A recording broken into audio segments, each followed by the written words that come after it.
आपने क्या सोच करके इसको वक्फ किया अल्लाह के रास्ते में?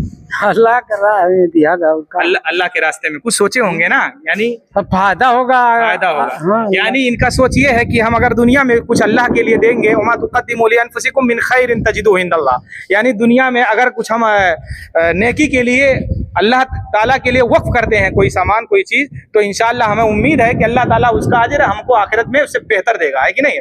तो आप अहबाब से गुजारिश है कि आप अहबाब जो है ताउन करें। इसमें भी बहुत सारे काम हैं, अभी छत का काम बाकी है, सीलिंग का काम बाकी है, और इसके अंदर पुटिंग का काम बाकी है, और पंखे का काम बाकी है। इंशाअल्लाह हमारी चाहत और उम्मीद ये है कि यहाँ पर बच्चों की कुरान की तालीम हो, जैसा कि हमारे साहब ने उनकी जो सोच है कि बच्चे कुरान पढ़ेंगे, दीन की तालीम हासिल करेंगे, तो इंशाअल्लाह ये दुनिया में रहेंगे भी या ना रहेंगे कोई फ़र्क नहीं पड़ता, एक सवाब का सिलसिला और सवाब जारी रहेगा, और इंशाअल्लाह इनके कब्र के अंदर राहत और सुकून का बाइस बनेगा। तो आप अहबाब से भी गुजारिश है कि इसके अंदर हिस्सा ले सकते हैं।